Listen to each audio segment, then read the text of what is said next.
क्या हमारी किस्मत मतलब जो होना है वो होकर ही रहेगा, या फिर क्या हम अपनी कहानी खुद लिख सकते हैं? ये सवाल ना सदियों पुराना है और आज चलिए इसी के कुछ बहुत ही दिलचस्प जवाबों को टटोलते हैं। ये सवाल कभी ना कभी तो हम सबके दिमाग में आता ही है ना? और मजे की बात ये है कि इसका जवाब हाँ भी है और नहीं भी। सब कुछ ना दो पावरफुल आइडियाज के बैलेंस पर टिका है। तो इसको ऐसे समझिए, प्रारब्ध मतलब वो सड़क जो हमें बनी बनाई मिल गई, हमारा स्टार्टिंग पॉइंट।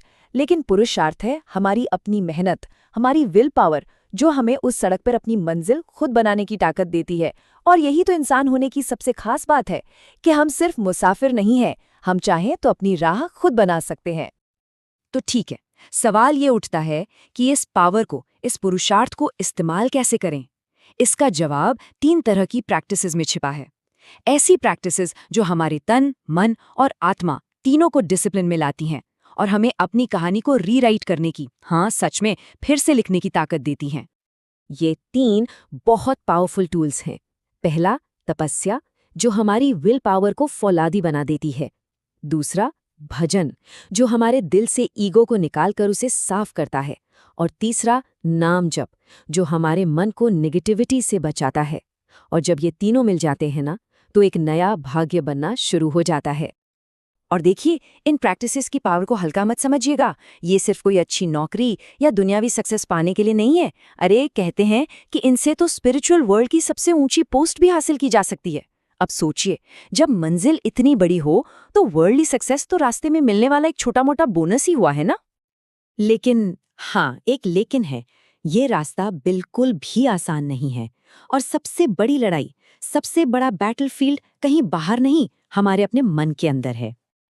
हम अक्सर सोचते हैं कि मन का काम बस सोचना है, एक थिंकिंग मशीन की तरह। पर यहाँ मन को संकल्प यानी इंटेंशन का सेंटर पॉइंट माना गया है। और असली लड़ाई यही होती है, क्योंकि हमारे अंदर ना हमेशा दो ऑपोजिट फोर्सेस काम कर रही होती हैं। एक है सत्संकल्प। ये वो अंदर की शांत सी आवाज है जो धीरे से कहती है ये सही रास्ता है। और दूसरी है असत संकल्प, वो एकदम लाउड चिल्लाने वाली आवाज जो हमें लालच, गुस्से और सेल्फिशनेस की तरफ खींचती है। और सच कहूं, हम सबने इन दोनों आवाजों को सुना है, महसूस किया है। तो असली चैलेंज क्या हुआ? यही कि उस शोर मचाने वाली गलत आवाज को इग्नोर करना सीखें और उस शांत सही आवाज को सुनना और एम्प्लीफाई करना सीखें। जिस दिन हम ये करने लगते हैं ना, हमारा मन हमारा दुश्मन नहीं बल्कि हमारा सबसे बड़ा दोस्त बन जाता है। अच्छा, ये जो मन की शोर मचाने वाली आवाज है, इससे सबसे ज्यादा फ्यूल, सबसे ज्यादा ताकत कहाँ से मिलती है? ये मिलती है हमारे दूसरे सबसे बड़े दुश्मन से, और वो है ईगो यानी अहंकार। ये सवाल हम सबसे है। जरा सोचिए, क्या दुनिया में कोई ऐसा पैदा हुआ है जिसे पावर मिले और उसे इसका नशा न चढ़े? यही तो ईगो का सबसे खतरनाक जाल है। इसका सबसे बड़ा एग्जाम्पल दक्ष प्रजापति की कहानी है। देखिए, हुआ क्या। पहले उन्हें प्रजापति की पोस्ट मिली, सबसे ऊंची पोस्ट। फिर उस पावर के नशे में उनका ईगो आसमान छूने लगा। इसके बाद उन्होंने भरी सभा में भगवान शिव की इंसल्ट कर दी। और आखिर में क्या हुआ? उसी ईगो ने उनका सब कुछ तबाह कर दिया। ये एक सीधी साधी वार्निंग है, अहंकार किसी को नहीं बख्शता। तो फिर इस जाल से बचे कैसे? इसका सिर्फ एक ही तरीका है, ये समझना, ये महसूस करना कि हमें जो भी मिला है, चाहे वो पोस्ट हो, पैसा हो या नॉलेज, वो हमारा अचीवमेंट नहीं है बल्कि ऊपर वाले की देन है। जो खुद को एक सेवक मानता है ना, ईगो उसे हरा नहीं सकता। तो चलिए, हमने अपने दो सबसे बड़े अंदरूनी दुश्मनों को पहचान लिया है, एक हमारा मन और दूसरा हमारा ईगो। अब सवाल ये है कि इनसे लड़ने के लिए सबसे इफेक्टिव हथियार, अस्त्र कौन सा है? ये लिस्ट है उन 6 बेसिक नेगेटिव इमोशंस की जो हम सब के अंदर हैं। काम, क्रोध, लोभ, मोह, मद और मात्सर्य, मतलब lust, anger, greed, attachment, pride और जेलसी। ये सिर्फ शब्द नहीं है, ये वो फोर्सेस हैं जो हर दिन, हर पल हमें सही रास्ते से भटकाने में लगी रहती हैं। और कमाल की बात यह है कि इन 6 के 6 दुश्मनों से लड़ने के लिए सिर्फ एक हथियार बताया गया है, और वो है नाम जप। बस ईश्वर के नाम को दोहराते रहना। पर इस एक उपाय पर इतना जोर क्यों? ऐसा इसलिए क्योंकि माना जाता है कि आज के इस भागदौड़ वाले टाइम में, जिसे कलयुग कहते हैं, बड़ी बड़ी मुश्किल साधनाएं करना नेक्स्ट टू इम्पॉसिबल है। इसीलिए नाम जप को सबसे सिंपल पर सबसे पावरफुल रास्ता बताया गया है। एक ऐसी प्रैक्टिस जिसे कोई भी कहीं भी कर सकता है। ओके, तो यहाँ एक बहुत नेचुरल सवाल उठता है।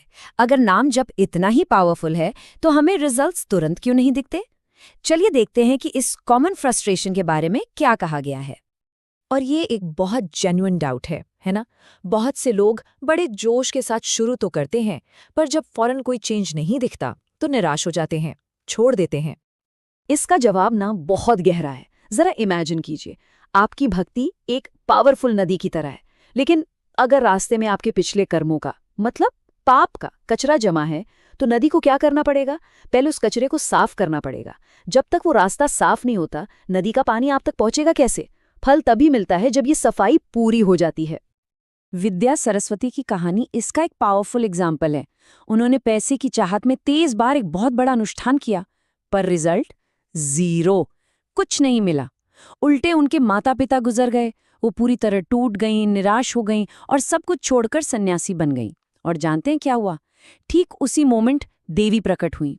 उन्होंने बताया कि उनके 24 अपराध थे जो रास्ते में रुकावट बने हुए थे। उनके 23 अनुष्ठानों ने 23 अपराधों को काट दिया और उनके सन्यास ने उस आखिरी अपराध को भी मिटा दिया। ये कहानी हमें क्या सिखाती है? यही कि हमारी हर कोशिश काउंट होती है, हर एक कोशिश, भले ही रिजल्ट तुरंत न दिखे। तो इस पूरी बात का निचोड़ क्या है, सार क्या है? बस इतना कि एक रास्ता चुनो और उस पर टिके रहो, भरोसा रखो। 100 अलग-अलग जगहों पर 1-1 फुट का गड्ढा खोदने से पानी नहीं मिलता। पानी चाहिए तो एक ही जगह पर 100 फुट गहरा खोदना पड़ता है। ये कहावत इस पूरी बात को बस एक लाइन में समेट देती है। एक साधे सब सधे, सब साधे सब जाए। मतलब अपनी पूरी एनर्जी एक चीज पर फोकस करो तो सब कुछ हासिल हो जाएगा, लेकिन अगर 10 चीजों के पीछे भागोगे तो हाथ कुछ भी नहीं लगेगा। और ये हमें एक आखिरी सवाल पर लाकर छोड़ता है। जरा सोचिए, अगर हम 10 समाधानों के पीछे भागना बंद कर दें और अपनी पूरी की पूरी एनर्जी, अपना पूरा भरोसा सिर्फ एक रास्ते पर लगा दें, तो हमारी लाइफ की जर्नी में क्या कुछ नहीं बदल सकता।